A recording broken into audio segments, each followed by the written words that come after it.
Don't let anybody make you think that God chose America as his divine messianic force to be a sort of policeman of the whole world.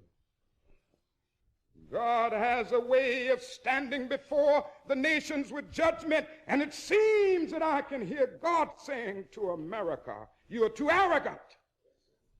And if you don't change your ways, I will rise up and break the backbone of your power."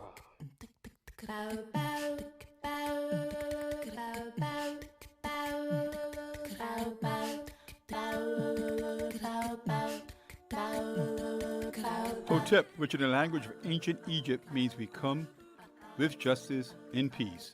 Welcome to Freedom Now, a Saturday Pan-Africanist and Internationalist World Affairs program. Freedom Now is committed to the principle of the rights of all peoples and nations to self-determination.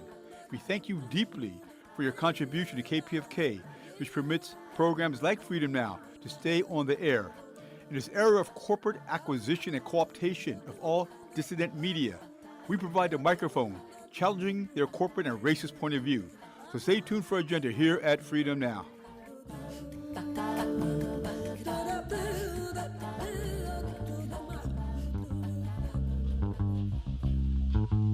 Let's begin.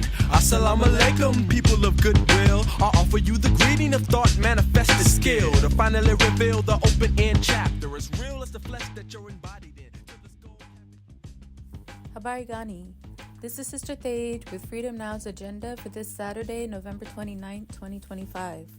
The central theme for today's program is how states erase, control, and criminalize Black freedom, and how communities fight back.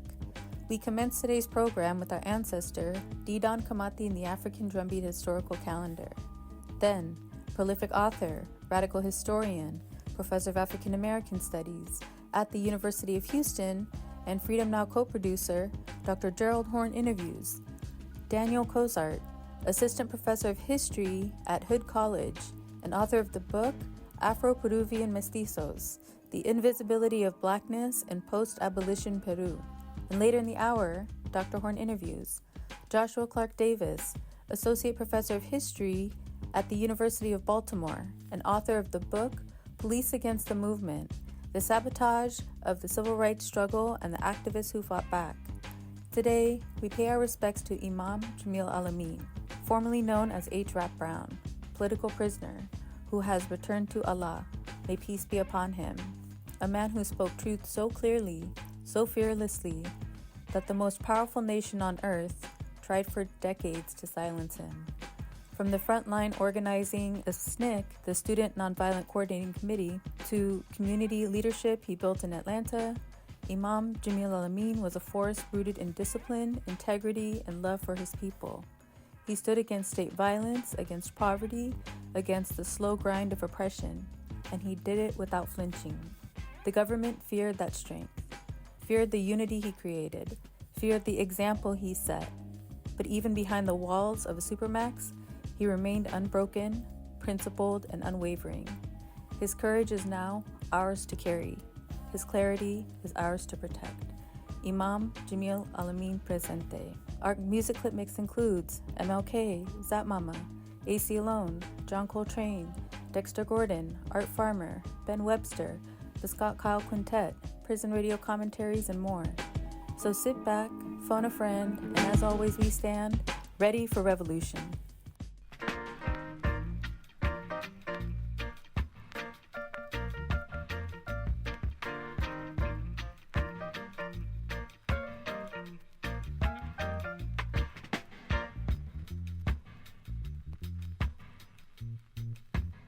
Hotep.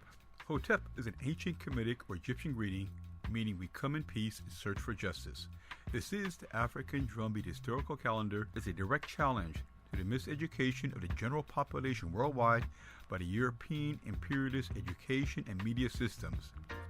This miseducation recently had many of you in the audience celebrating Thanksgiving, which from a Native American perspective is the national day of mourning or thanks-taking, due to the initiation of genocide by the Pilgrims. This imperialist system defines anti-colonial freedom fighters in Africa, Asia, Latin America, and the Caribbean as terrorists. So here at Freedom Now, we provide another point of view, the point of view of the oppressed masses of humanity seeking justice. We seek to generate critical thinking by providing another view of history.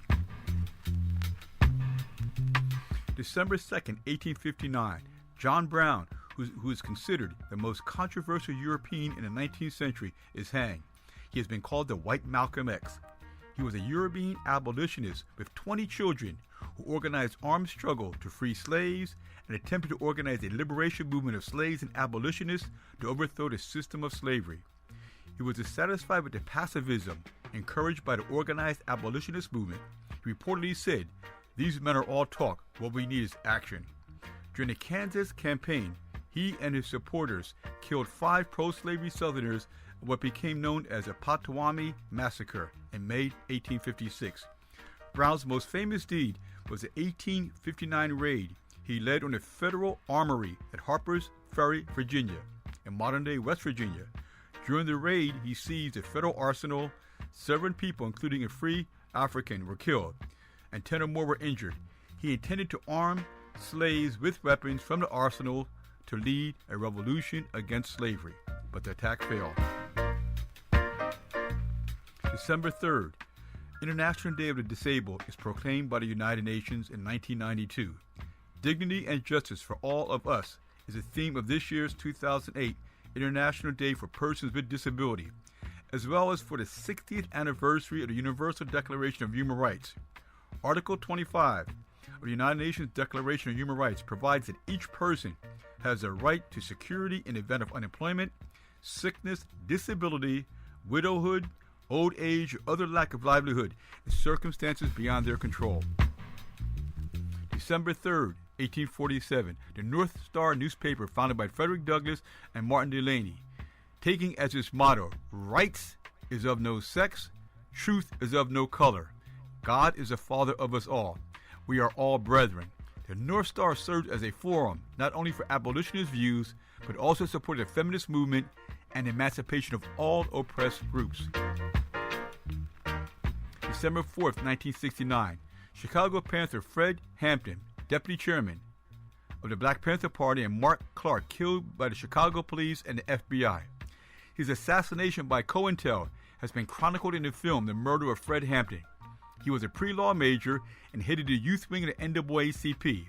With the founding of the Illinois chapter of the Black Panther Party, he quickly rose to leadership and successfully brokered a non-aggression pact between the major street gangs of Chicago.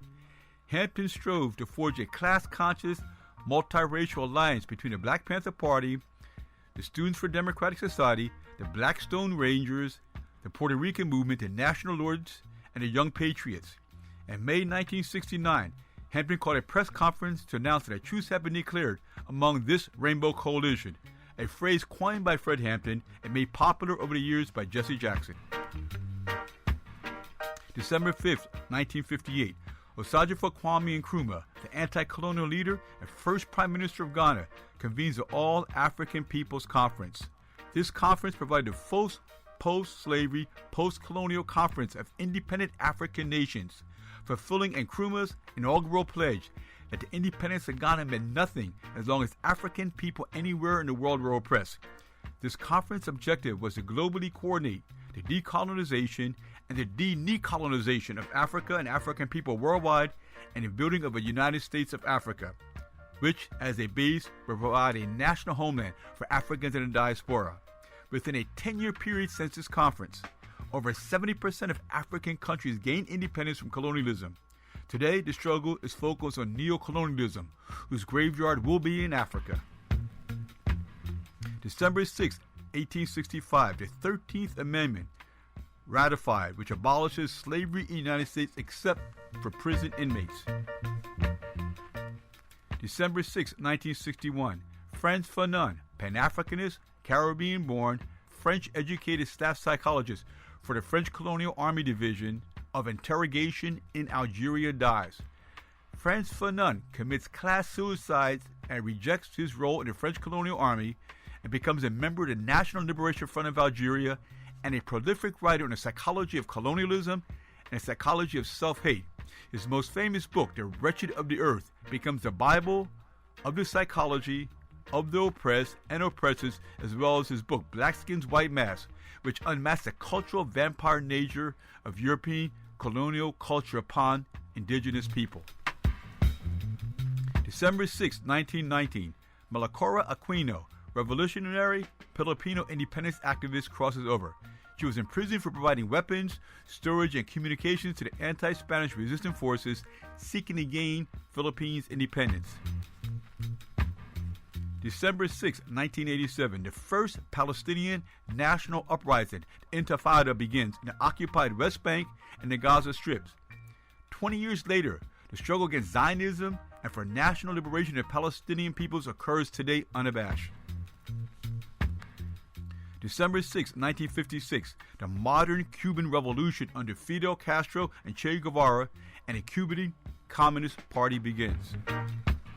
December 7, 1987, Libya, under the revolutionary leadership of Muammar Gaddafi, nationalizes the former British oil fields, setting into motion a decolonization of Libya, and joins the rank of truly independent African nation, free not only from political control, but European capitalist economic control. December 7, 1896, Antonio Machado, the Bronze Titan, dies. He was an African who was a soldier, statesman, and military strategist who led the Cuban Revolutionary Army that fought Spanish colonialism. Using alternately the tactics of guerrilla warfare and open warfare, they exhausted the Spanish army of more than 250,000 soldiers and traveled freely over Cuba. This has been the African Drumbeat Historical Calendar here at KPFK. We want to praise up our revolutionary ancestors who have made our present existence possible by hailing up the words of our Zanian South African brothers and sisters with Amandala Awetu, power to the people.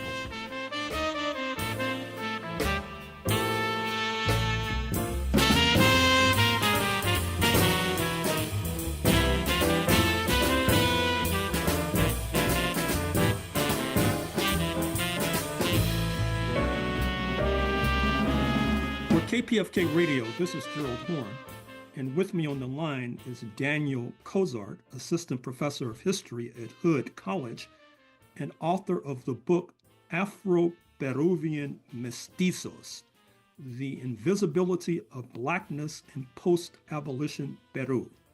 Thank you for joining us on Freedom Now, KPFK Radio, Daniel Cosart. Thank you very much for having me, Dr. Horne. So why did you produce this book? So as a graduate student, first in my master's program in Latin American Studies at UNC Charlotte, I read a really fascinating book by an ethnomusicologist, Heidi Carolyn Feldman, called Black Rhythms of Peru. And that was one of the first books I read that introduced me to Afro-Peruvian history and Afro-Peruvians as a category of historical analysis.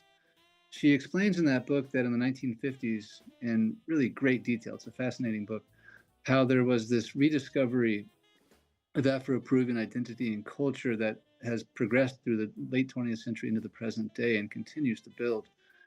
But I was really curious about this population, and in that book, she also includes a statistic that the 1940 census, the last to include racial labels in the 20th century, reported that less than 0.5% of the nation's population was identified as Black or Afro-Peruvian, despite the fact that in the 16th and early 17th centuries, a majority of the coastal population of colonial Peru was identified as African descended or African.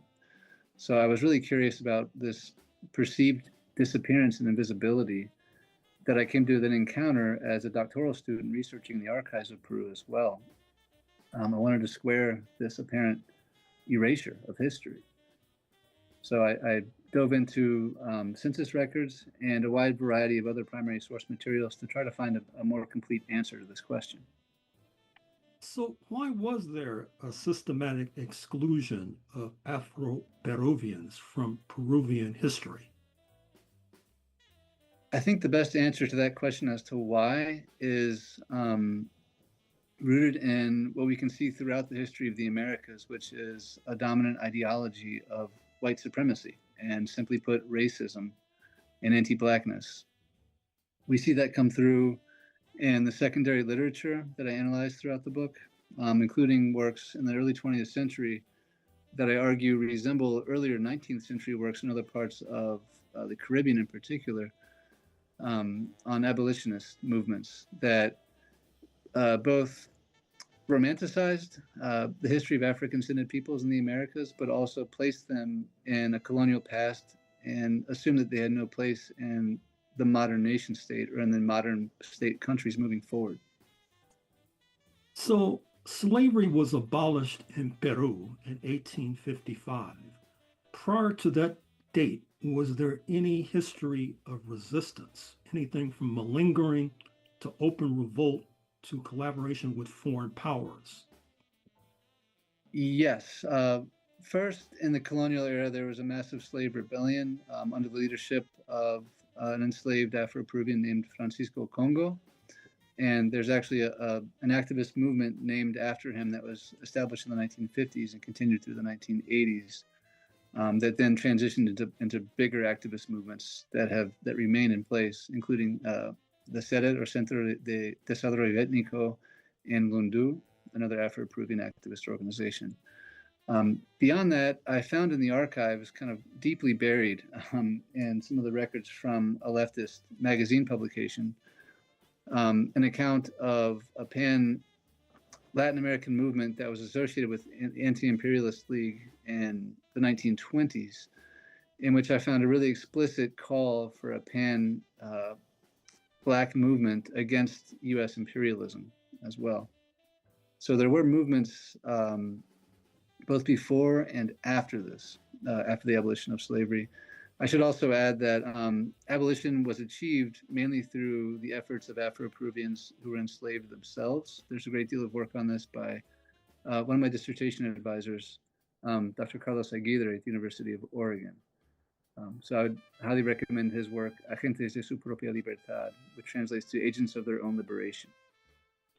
Now, you mentioned Francisco Congo, and that suggests to me that the Congo was a site from which Africans were shipped as enslaved commodities to Peru. Is that accurate? And if so, what other parts of Africa do the enslaved emerge from? Yes, that is accurate. That is one of the sites of origin of enslaved people forced across the Atlantic to Peru. But there were a wide array of cultural origins of enslaved Africans who were forced to the west coast of South America, including Lukumi, Yoruba, but even as far away as Madagascar. That was my most perhaps surprising finding in reading secondary literature about the history of slavery in Peru was when doing research in northern Peru in particular, I found a book called Mangacheria Rabiosa. And I did some research into the origins of that term mangacheria because I'd never heard anything like that before. And it turns out it's a reference to people from Madagascar who are kind of popularly called mangaches on the northern coast of Peru. Are there any parallels with Argentine history in terms of the systematic exclusion of people of African descent from Peruvian history? And not only parallels, were there influences from Argentina in terms of this systematic exclusion? Yes, absolutely. One thing that I came across in studying and researching census records of the early 20th century was a 1908 census of the city of Lima. And that census appears to have been modeled directly after the national censuses of Argentina that shortly preceded it. And what was significant about that was that it reduced the number of categories indicating African ancestry, which seemed to me to be intentional.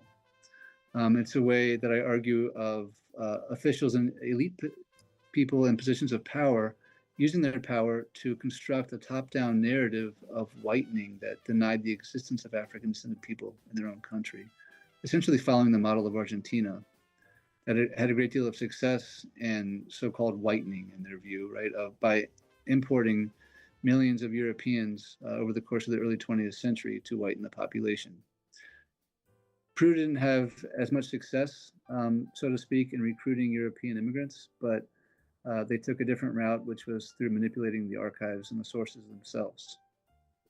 So we know that Argentina, for example, sought to attract migrants from Italy to their country. What were the sources of the Europeans who were coming to Peru during this time? What I've seen, there was a general emphasis on attracting immigrants from Spain, but one of the leading figures I analyze, whose work I analyze in this book, is Clemente Palma. He was the son of one of the most well-known and renowned Afro-Peruvian intellectuals in the history of the country, Ricardo Palma. And Clemente rejected his own family's African ancestry outright and actually argued in a doctoral thesis called El Porvenir de las Razas del Perú, or the Future of the Peruvian Races, that the country should make a concerted effort to recruit German immigrants to improve the population in that way. But as far as I know, there was not much success in these endeavors. So I've been made to understand that there is a continuing tradition in Peru of hiring Afro-Peruvian pallbearers for funerals. And after reading about that, it left me befuddled because I could not understand what was undergirding that tradition. Do you have any insight there? Yes, absolutely. This is a long-held tradition dating back to the colonial era, in which enslaved Afro-Peruvians would be used, especially as pallbearers for people who were considered elite status. And that tradition of kind of enforcing a racial hierarchy in a really public way persists in the present day. I think there was an article in the New York Times about 10 or 15 years ago addressing this particular issue that said outright, Peru is a racist country. And I thought it was a really interesting take and a good piece of evidence to support that argument, absolutely. So is there an underlying assumption that if you have an Afro-Peruvian pallbearer, that'll provide a ticket to heaven, for example? I haven't seen it expressed quite that explicitly, but it does seem to promote a sense of the high status of the deceased person. So that it's interesting how that dynamic persists into the 21st century of using people of color in Peru to assert one's own family elite status. Mm. Finally, Daniel Cosart, author of the book Afro-Peruvian Mestizos, given the racism and white supremacy that they faced, has there been substantial outmigration of Afro-Peruvians? And if so, to where? Unfortunately, I have not come across much evidence of that. In working with activist organizations and researching along the northern coast of Peru from Lima as far north as Piura, what I've encountered is a demand that Afro-Peruvians be seen and that their hard-earned place in the nation state of Peru be recognized. And that means recognizing both their history and their contributions to the country in their local settings. So this has spurred the development of Afro-Peruvian museums from Lima through Piura. And these museums really showcase Afro-Peruvian contributions at the local level to assert their well-earned place in the country. So despite the obstacles and persistent challenges that this population has faced over centuries, from what I've seen, for the most part, most of this population wants to remain Peruvian. Mm-hmm. Well, Daniel Cosart, author of the book Afro-Peruvian Mestizos, I'm afraid we're going to have to leave it there, but thank you for joining us on Freedom Now, KPFK, Los Angeles. Thank you so much.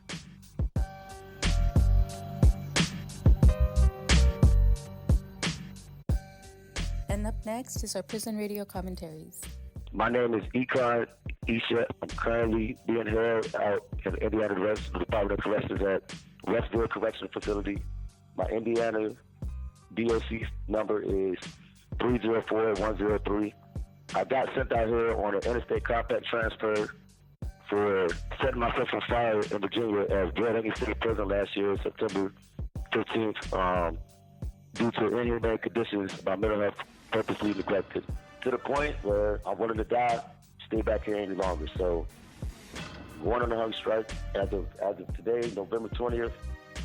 Had to start that dinner, freezing my trays. I'm not accepting breakfast, lunch, or dinner.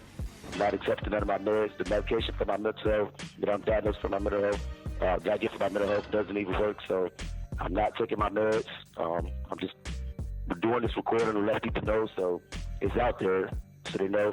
I won't be able to get in touch with nobody after this because they're going to take the phone and take everything from me to try to influence me to eat. I have no willingness to eat. I don't want to eat. I want to get out the hole. Excuse my language, but I'm stressed out. I'm dealing with it on a mental and spiritual level that I try to talk about, but it's like I can't get no help, and even the ones that do want to help, that I do know want to help, like it's hard for them to help, especially when they haven't been through what I've been through, or I'm not going through what I'm going through. So, like I say, I'm not eating, I'm not drinking. I'm willing to die behind this.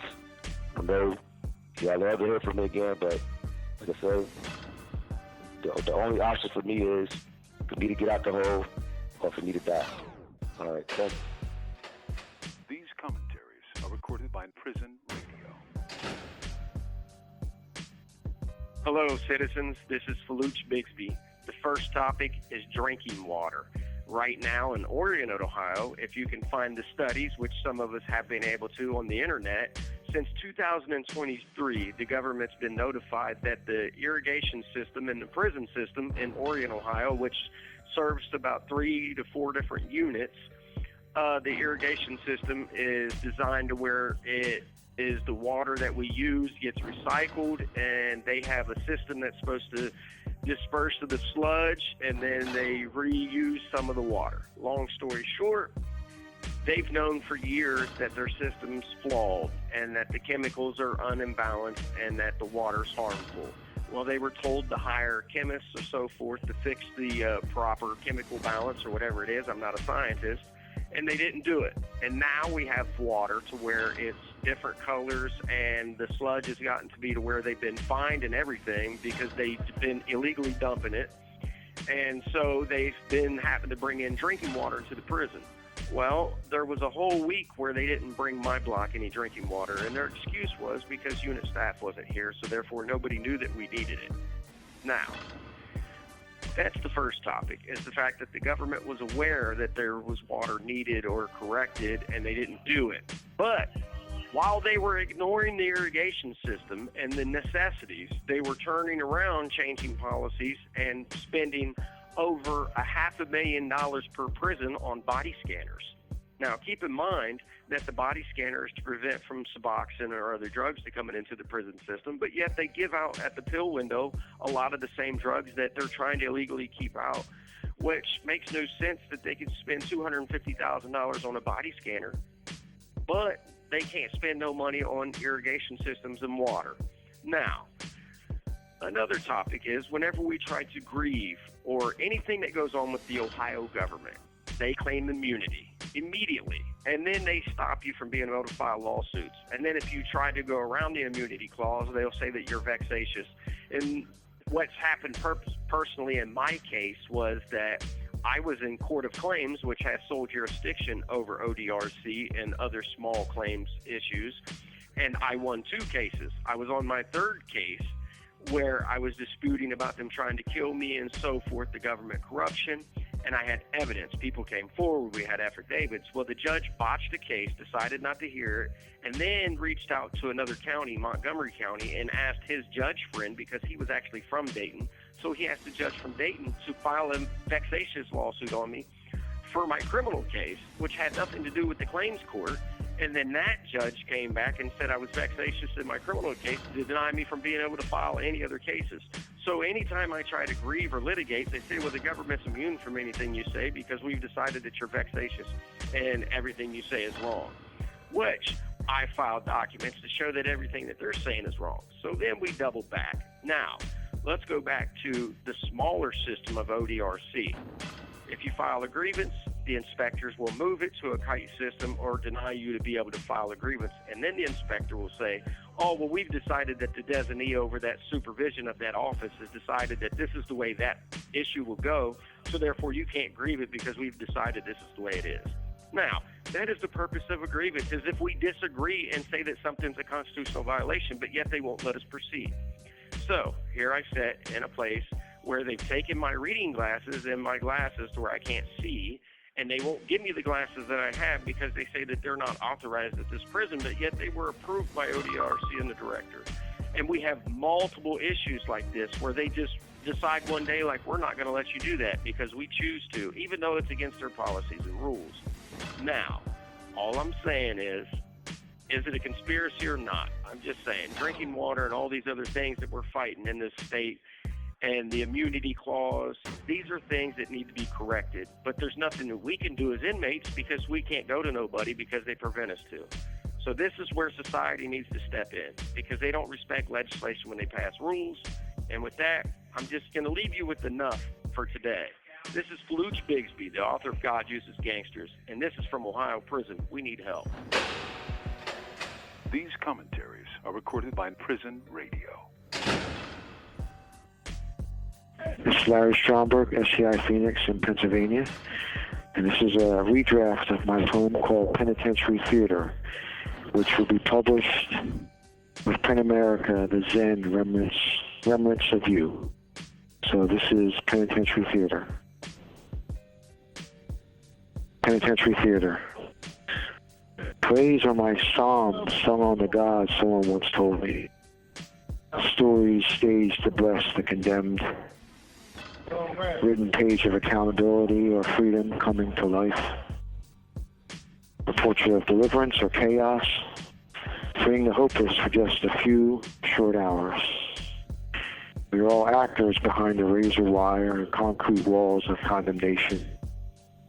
Moment by moment, one scene at a time. I feel alive portraying these roles of realism, the struggles of the confined. This is where my redemption dwells.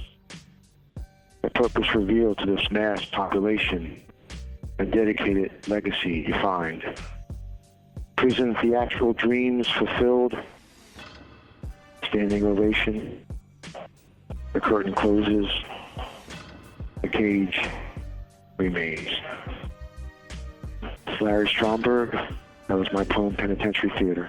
Thank you. These commentaries are recorded by Prison Radio.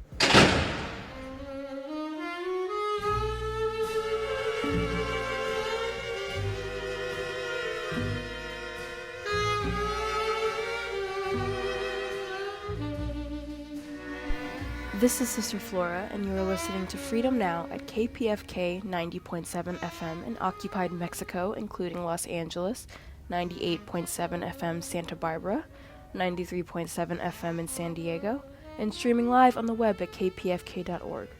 Today's program, as well as 10 prior editions, can be reheard at kpfk.org/audio archive, and scroll down to Freedom Now. From 12 to 1 p.m., following Freedom Now is our sister Assumpta, with Spotlight Africa addressing issues facing Mother Africa. For a truly alternative international perspective on world affairs, check out RTTV Russia, CCTV China, and online at Presna, Latina Cuba Telesur Venezuela, News 24, South Africa, and Press TV Iran. We will now continue with historian Professor Dr. Gerald Horne.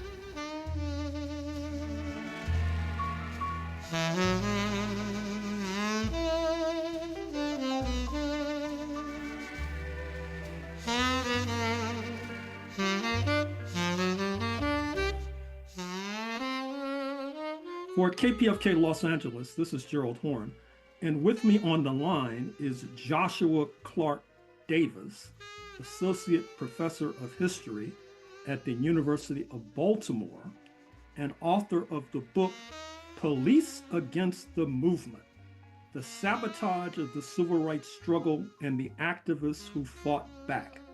Thank you for joining us on Freedom Now, KPFK Radio, Joshua Clark Davis. Thanks so much for having me. Thank you for joining us. So why did you write this book? So I think about 10 years ago when I was starting to write this, or I guess more accurately, 2017, listeners will remember that the Black Lives Matter movement was ascendant at that time and that it was making a lot of news. It still exists, of course, but it was on the rise then. And I think one thing that struck me at the time was that the prevailing media narrative about the movement for Black Lives was that, oh, this is a movement that is starting where the civil rights movement ended. This is the civil rights movement 2.0. This is a movement that is picking up and doing work that the civil rights movement was not able to do. And now, BLM organizers were not saying that, not much, but the media, the mainstream media was. And that really got me thinking, I wonder what the civil rights movement actually did about police violence.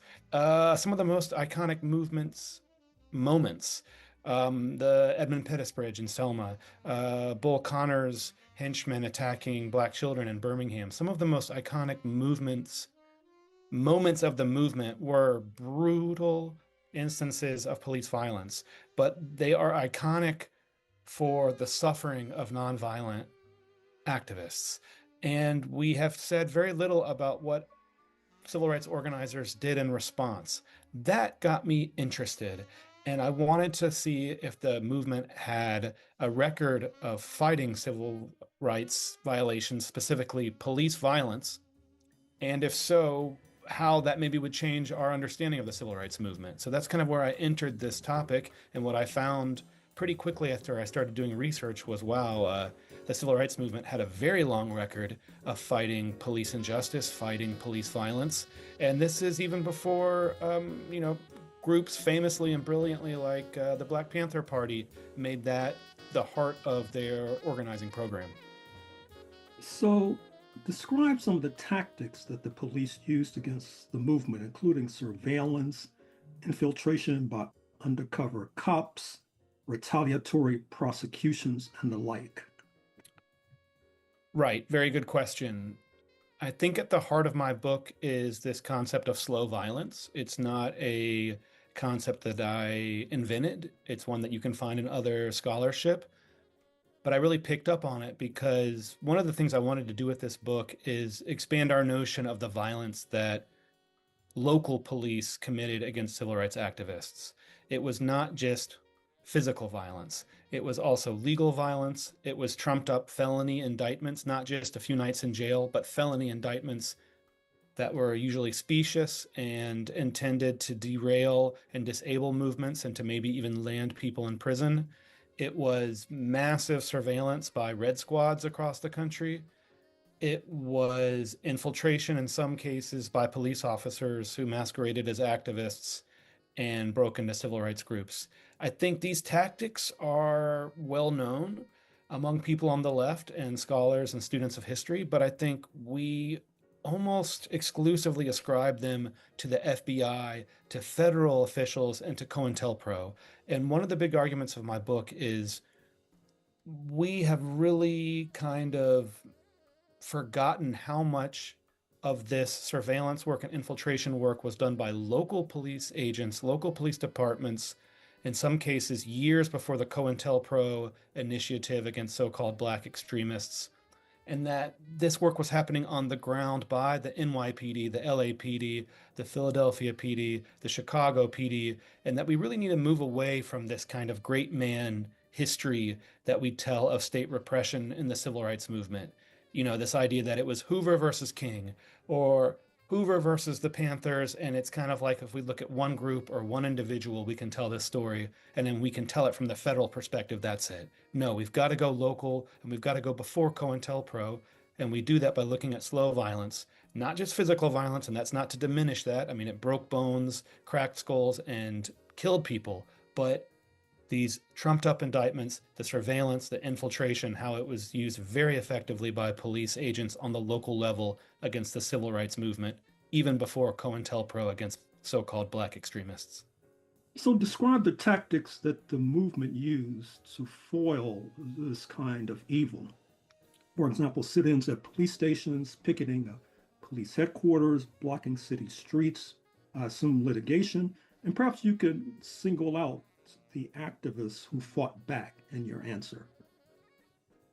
Right. So I think maybe I'll zoom in and talk about the Congress of Racial Equality, CORE, one of the four leading civil rights organizations of the 1960s, but probably the one that is the least remembered today. CORE, more than the SCLC, more than SNCC, more than the NAACP, really zeroed in on police violence as a major source of inequality and state oppression. And they early on said, hey, it's not just violence, we'll call it police malpractice. They took this kind of view of slow violence. They didn't use that term, but they said, hey, this violence by police is physical and it's legal and it's political. So if you look at New York City, there was something like 8 different CORE chapters, and they were very active against the NYPD in the years 63, 64, 65. And in particular, the chapter coming out of the Bronx was led by a guy named Herb Callender. And exactly what you said, they held pickets outside police precincts, outside NYPD headquarters. They went to the police commissioner's home and protested. They literally had sit-ins inside stations, inside City Hall. They did a massive sit-in on the Triborough Bridge and brought that to a standstill. They famously had a large protest at the opening of the 1964 World's Fair. In essence, you know, they took the tactics of sit-ins and disruption and applied them to police violence. And we don't think of the civil rights movement as doing that. We are so wrapped up in their work that was very important in areas of voting and public accommodations and school desegregation that we often think, hey, it wasn't until the Panthers later in the 60s that Black organizers were really targeting police violence, and that's just not true. You also mentioned lawsuits. One thing that really impressed me was someone like Fred Shuttlesworth, the Reverend out of Birmingham, Alabama.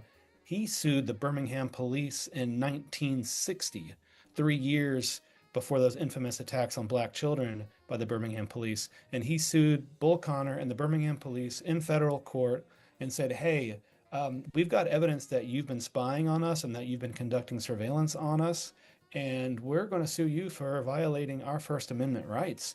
And he brought them to federal court. He was representing himself pro se, but he got some good advice from some folks at like the National Lawyers Guild. And he put Bull Connor on the stand in federal court in 1960. The case was unsuccessful, but to me, just reading that testimony was very powerful to see that someone like Fred Shuttlesworth was thinking that way, you know, years before, say, anti-war activists broke into the FBI office in Media, Pennsylvania, or years before activists in New York and Chicago and Memphis and other places were suing local police departments in the 70s for political surveillance. Any revelations or insights about the Los Angeles Police Department? Yes, I have a whole chapter on the LAPD, specifically this guy named Mike Hannon. He was just a kind of typical white cop in the early 60s. He got good evaluations from his superiors, but this will interest your listeners.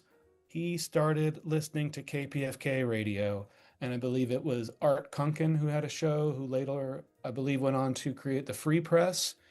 And Mike Hannon was exposed to socialism through KPFK radio in Pacifica. He remained on the police force and became an avowed socialist. He wasn't trying to break into activist groups. He wasn't trying to infiltrate the party. He just told his comrades in the Socialist Party at the time, hey, I'm a cop, but I'm now a socialist. Shortly after that, he joined CORE, the Congress of Racial Equality. He started going to protests. He started challenging his white colleagues at the LAPD because so many of them were wrapped up in things like the John Birch Society and promoting that very far-right racist organization within police stations. He started challenging them. He started becoming more active in CORE.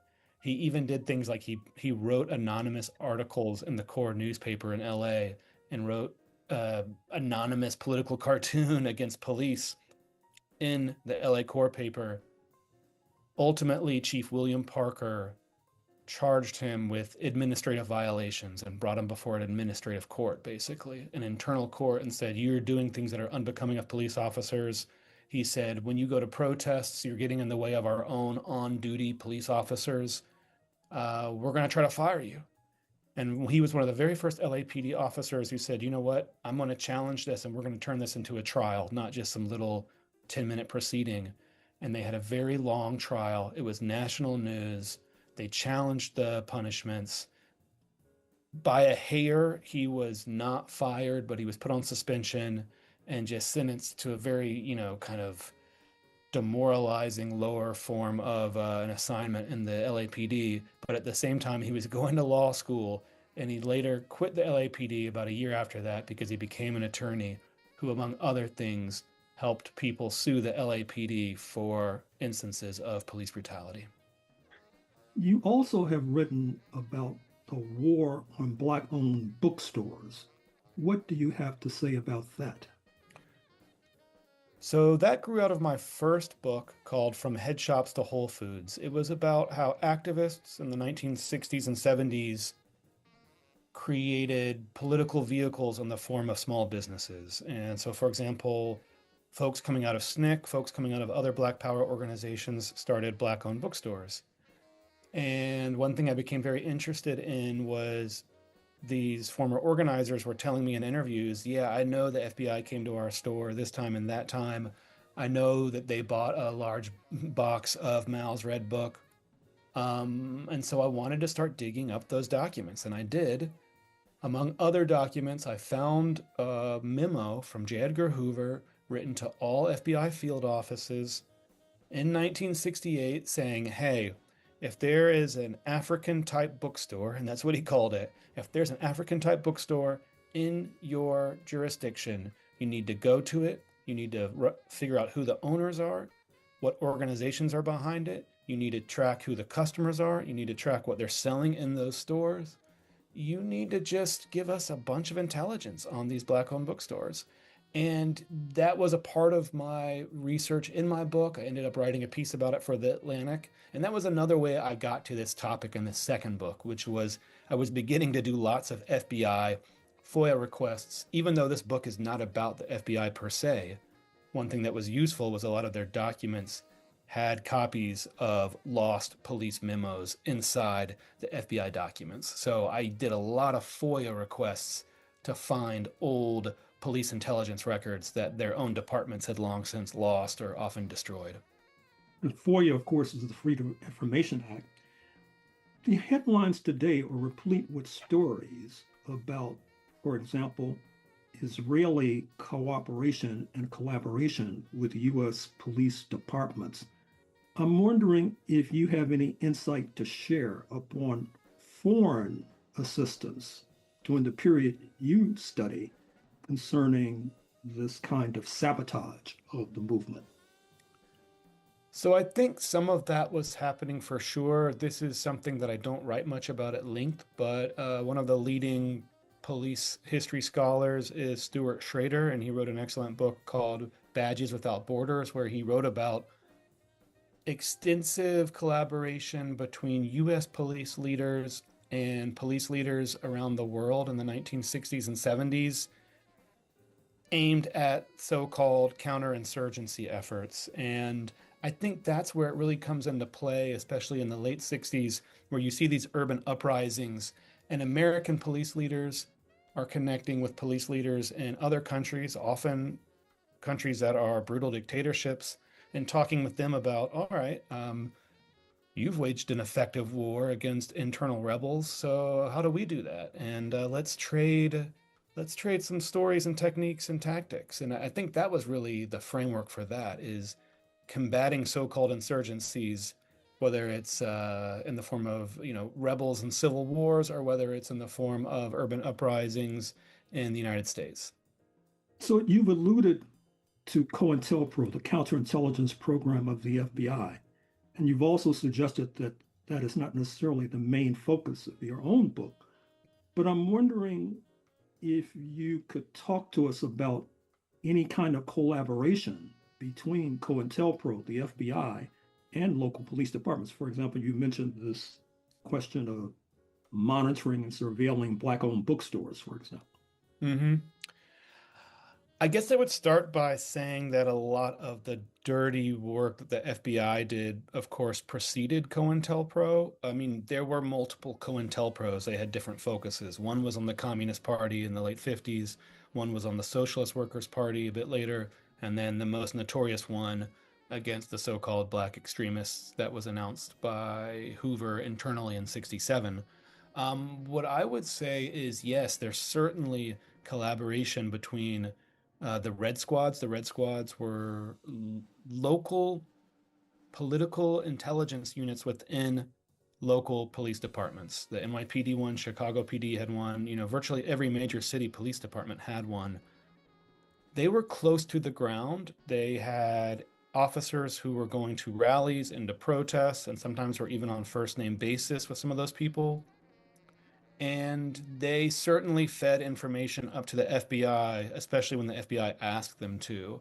And I think the reason why the FBI relied on Red Squads is because the Red Squads were closer to the ground. Not only that, we have an estimate that in the late 1960s, the FBI had maybe around 3,000 agents devoted to political intelligence.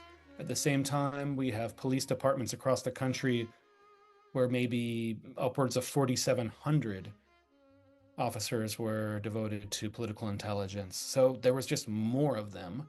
But there's lots of cases where the FBI comes in late, they're interested in an organizer or an activist, and they've only been looking into them for a few weeks or months, and they reach out to the NYPD Bureau of Special Services, or they reach out to the Chicago Red Squad and say, hey, what can you tell us? How can you help us maybe work on a federal indictment? So there certainly is collaboration there. Was there any specific targeting of Black elected officials during this time? Yes, I think that comes more in the 70s and 80s. And my colleague and friend Derek Musgrove, a historian at the University of Maryland, Baltimore County, wrote a great book about this, about federal targeting of Black elected officials. I think what in the 60s, yes, there are beginning to be Black elected officials for sure. And I think certainly in cities like LA, when Tom Bradley is elected in 73, I believe, when Coleman Young is elected in Detroit, when Maynard Jackson is elected in Atlanta, that these police departments are, in some cases, have been watching these folks and watching them before. I mean, Tom Bradley's a fascinating, complicated case. Of course, your listeners may know he was himself a former LAPD officer, and that was kind of his springboard to local politics. And especially early in his councilman career, he spoke out against political policing. Like, he was one of the people who spoke in defense of Mike Hannon, the socialist LAPD cop. Tom Bradley, early in his tenure, also spoke out against political surveillance. I think one thing that he kind of misstepped on, and a lot of mayors made a mistake on in the 70s, is that he ordered the destruction of literally millions of political intelligence files in the 70s. And he announced it publicly as a way of, hey, we're getting rid of this really invasive form of surveillance by destroying all these old files. Isn't that great? The problem is we lost a huge, not only historical source base, but the legal documentary base of what could have been used to bring very effective litigation against the LAPD. So Black elected officials certainly called out the surveillance, and the spirit of the time was to destroy a lot of it. And, I have no doubt that Bradley was in some of those files. There's certainly LAPD files where they're complaining about Bradley as a councilman and talking about him as a defender of the cops' critics. Finally, Joshua Clark Davis, author of the book Police Against the Movement, I assume that many of the dirty tricks you write about are still going on to a degree. Is that an accurate assumption? And if so, what is to be done? Yes. So we have plenty of documented cases, for example, during 2020 of local police surveillance against the movement for Black Lives. We have examples of surveillance of the Stop Cop City movement in Atlanta. We have examples of local police who are surveilling organizers in solidarity with Palestine. It sometimes takes months, if not years, to document this stuff through public records requests or just getting lucky and catching folks. It seems very likely that the organizers and activists on the ground who are fighting ICE right now and trying to document them, in a way, they are replicating tactics that were used to patrol police officers in the 60s. We often think of the Black Panther Party as having invented that tactic, but I found in my research that there were civil rights activists out of CORE and SNCC that were doing police patrols several years before the Panthers even started. But I would be very surprised if there is not surveillance going on of some of those folks who are fighting back against ICE right now. To your second question, what can be done? Let's try to learn some of the lessons from the civil rights organizers who fought against surveillance and infiltration in the 60s and 70s. First, you have to have a legal defense plan in place even before you are attacked by law enforcement authorities. You need to be teamed up with not only attorneys, but attorneys who are either, movement lawyers or just lawyers who think like political organizers, especially in how it relates to organizing in media. Another thing that people can do is to really learn how to do public records requests. It's very complicated. The Freedom of Information Act is just the tip of the iceberg. And in some ways, those FOIA requests are as difficult as they are even less difficult than the state level ones. And these laws vary so much from state to state about how can you get information out of police departments. And it's really important that organizers learn how to do those public records requests in their states, in their cities, that they connect and collaborate with people who have done them before. There's a website called Muckrack, for example, Muckrock, where people compile these requests and the results and what works and what doesn't. I think the other thing is organizers have to work with journalists to try to uncover these things, but in many cases, organizers themselves have to take the initiative to discover the surveillance and to defend themselves against it before the media will even report on it. So in many ways, organizers have to often be their own researchers, which is just another thing for them to do, and on top of all that they're doing in terms of organizing. Well, I'm afraid we're going to have to leave it there. Joshua Clark Davis, author of the book Police Against the Movement. But thank you for joining us on Freedom Now, KPFK, Los Angeles. Thank you, Dr. Horne. Really appreciate you having me on the show. Thank And in closing, we'd like to thank our guests. Thank you, Daniel Cosart. Thank you, Joshua Clark Davis. Thank you to our producers, Dr. Gerald Horne, Sister Floor, Brother Brandon, our board op, Sylvester, and all those who made today's program possible. Our program, as well as prior programs, today's program, as well as prior programs, can be reheard for the next 60 days. Go to kpfk.org, audio archive, scroll to Freedom Now. Stay tuned for our brother Dino coming up next with The Signal. Signing off for Freedom Now, this is Sister Thage, and until next week, as always, we stand ready for revolution. We state these facts only to let you know that those of us who are revolutionary, Pan-Africanists, is not because we love revolution. It is historically determined, and we have no alternative but to follow history and to use history for the benefit of our people.